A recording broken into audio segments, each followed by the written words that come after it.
What's up, y'all? Another Bible study, Bible reading, Mark 8.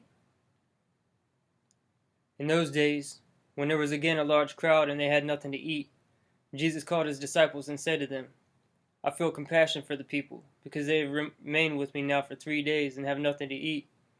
If I send them away hungry to their homes, they will faint on the way, and some of them will come from a great distance. And his disciples answered him, Where will anyone find enough bread here in this desolate place to satisfy these people? And he was asking them, How many loaves do you have? And they said, 7. And he directed the people to sit on the ground. Taking the 7 loaves, he gave thanks and broke them, and started giving them to his disciples to serve them. And they served them to the people. They also had a few small fish. And after he blessed them, he ordered these to be served as well. And they ate and were satisfied. And they picked up 7 large baskets full of what was left over of the broken pieces. About 4,000 were there. And he sent them away. And immediately he entered a boat with his disciples and came to the district of Dalmanutha. The Pharisees came out and began to argue with him, seeking from him a sign from heaven to test him. Sighing deeply in his spirit, he said, Why does this generation seek for a sign? Truly I say to you, no sign will be given to this generation. Leaving them, he again embarked and went away to the other side. And they had forgotten to take bread, and they didn't have more than 1 loaf in the boat with them.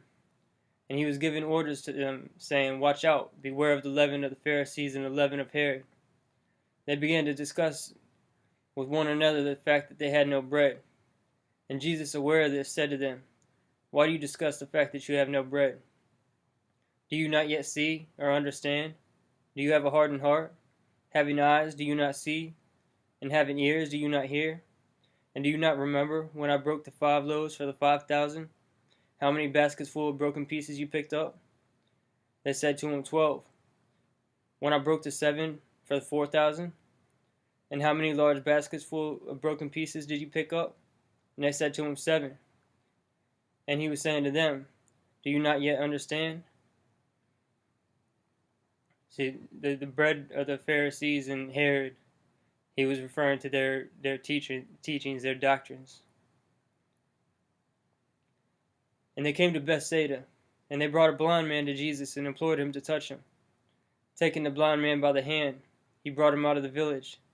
And after spitting on his eyes, he laid his hands on him, and he asked him, Do you see anything? And he looked up and said, I see men, for I see them like trees walking around. Then again he laid his hands on his eyes, and he looked intently and was restored, and began to see everything clearly. And he sent him home to his village, to his home, saying, Do not even enter the village.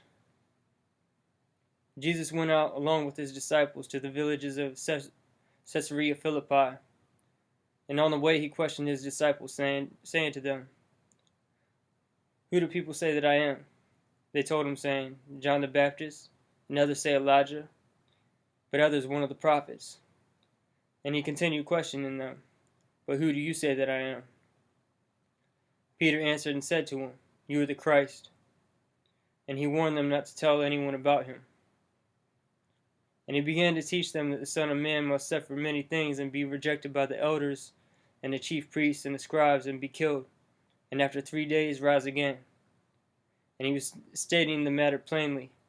And Peter took him aside and began to rebuke him.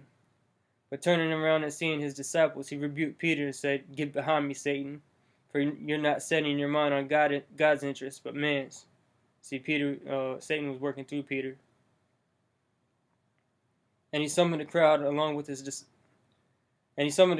disciples and said to them, If anyone wishes to come after me, he must deny himself and take up his cross and follow me. For whoever wishes to save his life will lose it, but whoever loses his life for my sake and the gospel's will save it. For what does it profit a man to gain the whole world and forfeit his soul? What will a man give in exchange for a soul? Whoever is ashamed of me and my words in this adulterous and sinful generation, the Son of Man will also be ashamed of him when he comes in the glory of his Father with the holy angels. That's the end of chapter 8. God bless you guys.